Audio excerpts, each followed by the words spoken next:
Coming up at 5:30, money talks and a tax cut goal along with general revenue intake in Florida is down. How the state will be impacted. Plus, pecan or pecan. No matter how you say it, the result is the same. Getting good crops for them this year is a pain. Also, an appeals court says doctors shouldn't talk to their patients about gun ownership. I'm Matt Gelka in Tallahassee, and we'll have the latest on Docs versus Glocks coming up. And who knew only 90 would sound so good? We'll take a look at the area's only live Doppler radar. Eyewitness News at 5:30 starts now. Live from the WCTV studios, this is Eyewitness News at 5:30. Coverage you can count on.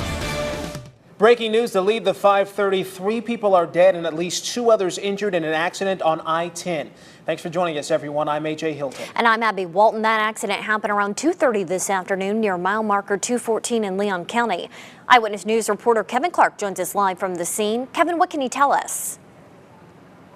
AJ, Abby, I'm out here on I-10 right around mile marker 214, about 5 miles east of Mahan Drive. There was an accident here, a deadly accident that killed 3 people, pronounced dead on scene, and 1 other was injured. Now I'm going to step out of the way for you just so we can get a better look. Now we know at least 2 vehicles were involved. FHP says they received a call just after 3 about the accident. Officials say that a gray Chevy Impala was traveling eastbound on I-10 when for an unknown reason it swerved off the road and drove onto the westbound lane. There it collided with a semi-truck. You can see both vehicles in that video that we're showing you. Now officials say all 3 people in the Chevy Impala were killed and pronounced dead on scene. There were 2 people in the semi-truck. The driver of the semi-truck seems to be okay. The passenger was injured and was sent to the hospital. Now we'll have constant updates for you here on Eyewitness News throughout the evening, so stay with us because this is still a scene to be sorted out. Live in Tallahassee, Kevin Clark, WCTV Eyewitness News. All right, thanks a lot, Kevin. And as he mentioned, we will keep you posted as more information continues to come into the newsroom. A federal appeals court rules that a law restricting doctors from talking about gun ownership with their patients is constitutional. As Matt Gelka tells us, medical professionals are saying this is a violation of rights and harmful to a patient's health. Docs versus Glocks was coined after a 2011 law passed banning doctors from talking with patients about gun ownership. The NRA heavily backed the measure. When you take your children to a doctor, it's because they're sick or they need medical care. You don't take your child to a doctor to have the doctor express his or her political views about guns. A lower court judge found the law unconstitutional in 2012. Now, a federal appeals court ruled the other way.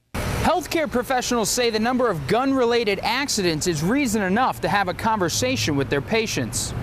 Accidental shooting deaths killed at least 17 kids last year in Florida.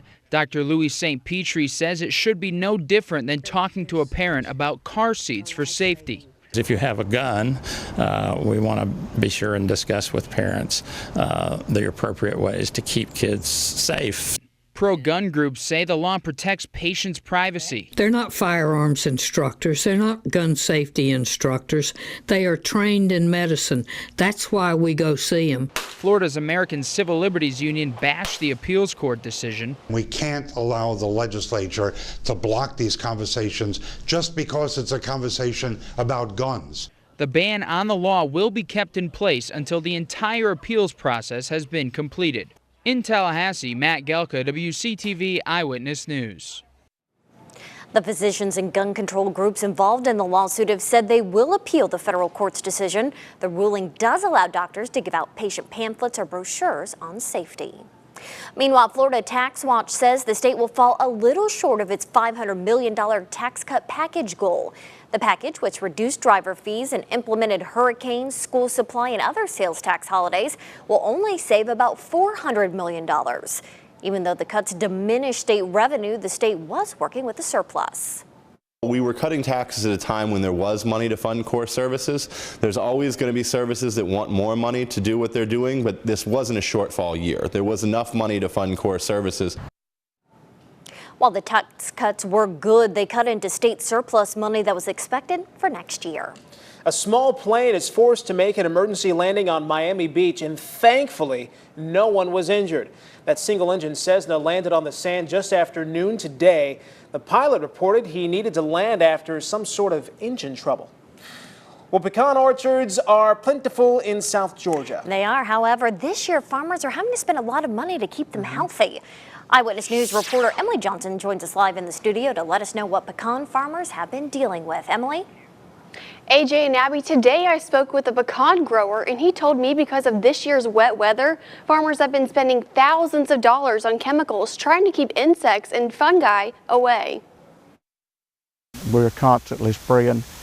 Every 8 to 10 days we respray these trees. Pecan grower Joey Collins manages 1,500 acres of trees. He says farmers like himself have been spending $8,000 to $10,000 a day on chemicals just to keep the pecan trees healthy. There's no way to control them other than with a fungicide or with some dry weather, and we haven't had a lot of dry weather. Collins is talking about the infamous pecan scab fungus. This is an example of pecan scab that's been treated with chemicals. Thomas County Ag Extension agent Andrew Sawyer says the fungus has been a big issue for commercial and residential growers this year. Scab is influenced by rainfall activity, and so when we have a lot of rainfall and a lot of humidity, our scab pressure is greater, and that can also cause the leaves to drop too.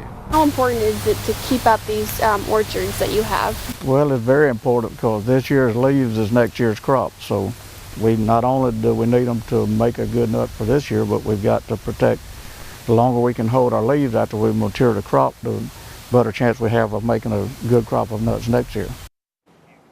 Collins says by keeping up with spraying for pecan scab, most of his trees are looking good for the upcoming harvest.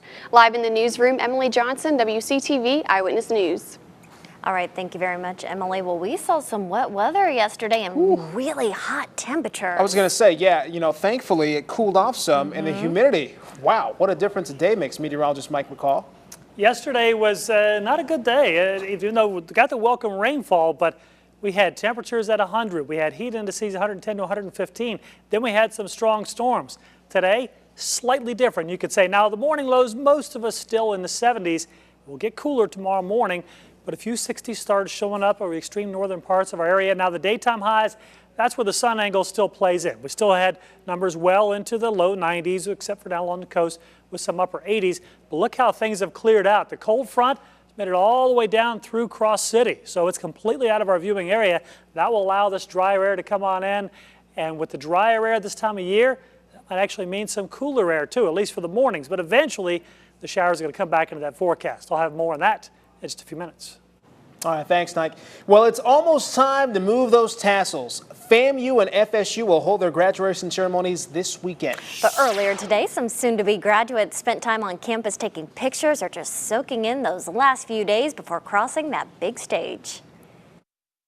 I've been in Tallahassee so long, and it's just like, okay, wow, I've been in school now. How do I transition now? It's really scary, but it's like I have enough tools and knowledge to know that I'm going to be okay. So it's like nervous and excited and like just, here's a new chapter, so what's next? FAMU's graduation ceremony will be on Friday, August 1st at 6 p.m. and FSU's will take place on Saturday, August 2nd at 9 a.m. Well, still to come, it's not quite midnight at the Oasis, but it's doing a world of good. We'll explain. Plus, look, Ma, no hands. Self-driving cars in Florida, and the governor is behind the wheel. But first, don't you think those back-to-school commercials started early this summer? Well, find out how they're influencing parents to also get a jump start on spending.